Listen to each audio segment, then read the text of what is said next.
สวัสดีครับวันนี้จะเชิญชวนพี่น้องเข้ามารับฟังพระวจนะคำด้วยกันในเช้าวันนี้พระคำในหัวข้อของพระบัญญัติใหม่ของพระเจ้าในพระธรรมยอห์นบทที่13ข้อ34พระคำได้กล่าวไว้ว่าเราให้บัญญัติใหม่ไว้แก่เจ้าทั้งหลายคือให้เรารักซึ่งกันและกันเรารักเจ้าทั้งหลายมาแล้วอย่างไร เจ้าจงรักกันและกันอย่างนั้นเอเมนขอบคุณพระเจ้าสำหรับพระคำข้อนี้พระคำได้กล่าวไว้ว่าให้เราอ่าซึ่งเป็นคริสเตียนให้เราซึ่งจะรักกันและกันเพราะว่าบัญญัติของพระเจ้าสองข้อใหญ่ก็คือให้เรารักพระเจ้าสุดจิตสุดใจสุดความคิดสุดการกระทำแล้วก็รักเพื่อนบ้านเหมือนรักตนเองวันนี้เราจะมาอ่าเข้าอ่าเฝ้าพระเจ้าหรืออธิษฐานวิงวอนขอบคุณพระเจ้าสำหรับความรักของพระเจ้าที่มาในชีวิตของเราเพราะว่าพระเจ้าได้ส่งพระบุตรองค์เดียวก็คือพระเยซูคริสต์มาสิ้นพระชนม์บนไม้กางเขน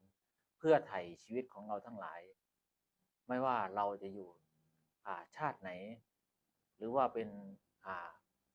ประเทศไหนหรือว่าอยู่จังหวัดไหนอำเภอไหนให้เรา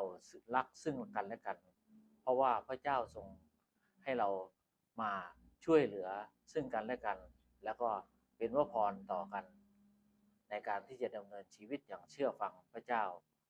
วันนี้เราจะมาอธิษฐานขอบคุณพระเจ้าด้วยกันสาธุการพระบิดาเจ้าลูกขอบพระคุณพระองค์สำหรับพระวจนะคำของพระเจ้าในพระธรรมยอห์นบทที่13ข้อ34พระคำเป็นพระบัญญัติใหม่ของพระเจ้าให้เรารักซึ่งกันและกันแล้วก็เป็นน้ำหนึ่งใจเดียวกันแล้วก็ทำเรียนแบบพระเยซูเพราะว่าพระเยซูได้มาสิ้นพระชนม์บนไม้กางเขนเพื่อไถ่ชีวิตของเราให้ออกจากความเป็น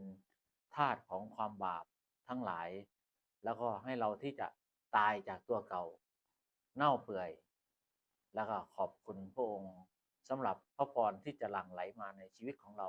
ไม่ว่าเราจะทำงานสิ่งใดพระองค์จะทรงอวยพรเราน้ำมือของเราเพราะว่าเราเป็นน้ำหนึ่งใจเดียวกันเรารักกันเราให้เกียรติซึ่งกันและกันเราทำตามพระบัญญัติของพระองค์จึงอธิษฐานฝากมอบและดูแลซึ่งกันและกันในพระนามพระเยซูคริสต์เจ้าเอเมนครับขอพระเจ้าอวยพรครับ